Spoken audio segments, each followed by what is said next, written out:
So it's official. A new skill is finally coming to old school, and I think I may have figured out what it will be. Let's start at the beginning.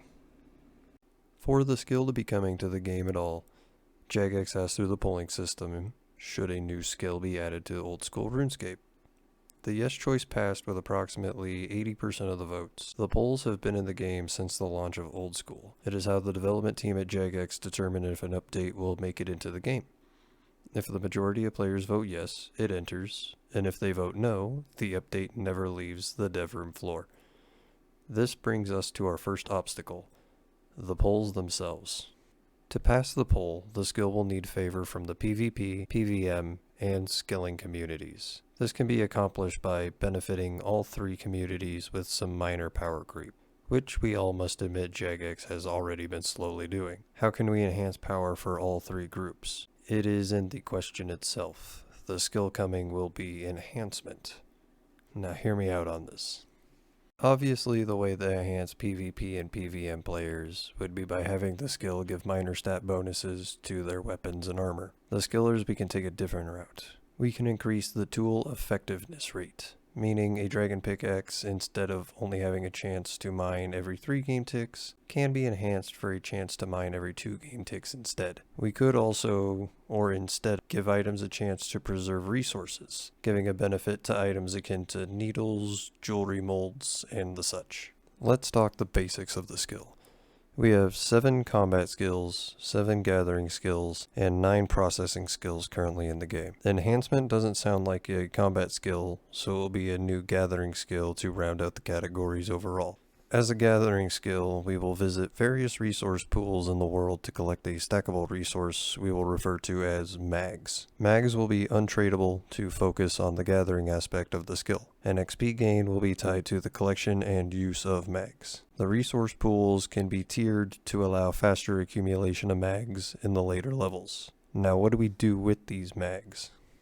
We can use the addition of the new enhancement skill as an opportunity to add another item sync into the game. We will use mags with combat or skilling items to create enhancement items, or Nites for short. Nites will be the actual item that enhances the objects you want to improve. So combining mags with a bronze axe would result in 1 skilling Nite, and using mags with a dragon longsword may give 6 offensive Nites. So the skill works by collecting mags, using them in varying quantities with equipment for different types of Nites, then using the Nites with a corresponding type of equipment in order to enhance the characteristics of it.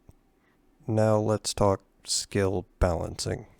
We don't want to make the skill have too strong of stat increases for weapons and armor, as it's not going to directly affect our combat levels, so it will give more skilling benefits than stat increases to items overall. To break it down, no matter what the enhancement is, all items can be enhanced 10 times to enchantment level 10 at max. The level 10 enhancement is the level 99 reward with the skill cape. Level 10 in the skill allows player a level 1 enhancement on an item, level 20 the level 2 enhance, so on and so forth.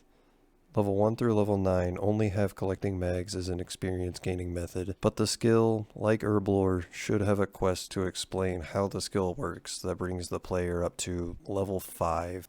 So only levels 5 through 9 have to have collection as their only experience method.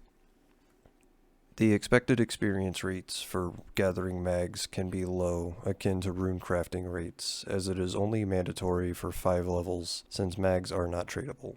At level 10, when Nite production can begin, is where the larger experience rates are found.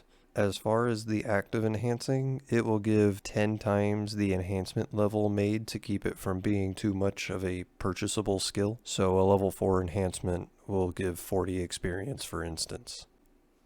So how do we even explain the resource pools appearing in the first place? This is a great chance to continue exploring the mage's lore within old school and bring more mysticism into the game. We can even begin a new plot with the gods being a part of the pool's appearances somehow, and incorporating the Stone of Jazz if we want, going in a new direction from the RuneScape 3 storyline entirely.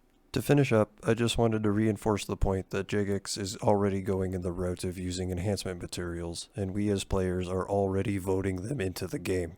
Look no further than the Bandos pieces that are broken down in order to make the Torva armor, or the Armadillo pieces for the new Maizori set. Who knows, in the end this could all be for naught, all speculation could just not matter, because whatever Jagex is able to come up with can still fail the polls, and we could just not even see a new skill at all in the end.